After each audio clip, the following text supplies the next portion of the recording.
Welcome to Let Me Fix This. Enjoy the video. In this video, I will explain how to use a relay test jumper kit. This essential tool helps you diagnose electrical problems quickly and safely.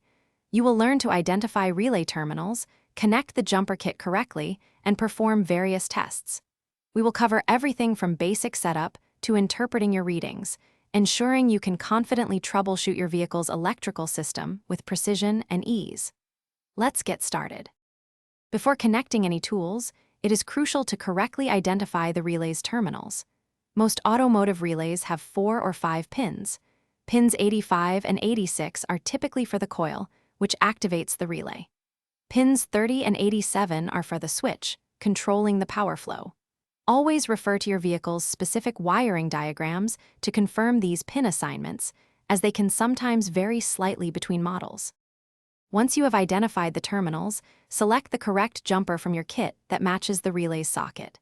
Gently insert the jumper into the relay's original position. Next, connect your multimeter leads to the specific test points on the jumper. These points allow you to measure voltage, current, or resistance without damaging the circuit. Double-check all connections to ensure they are firm and secure for accurate readings. With the jumper kit and multimeter connected, you can now perform various tests. Activate the circuit you are testing and observe the current flow or voltage readings on your multimeter. For example, you might measure the current draw of a fuel pump or the voltage drop across a component. Compare these readings to the vehicle manufacturer's specifications. Significant deviations can indicate a faulty relay, a short circuit, or an open circuit, guiding your repair efforts. Thanks for watching. If you found this helpful, don't forget to like and subscribe.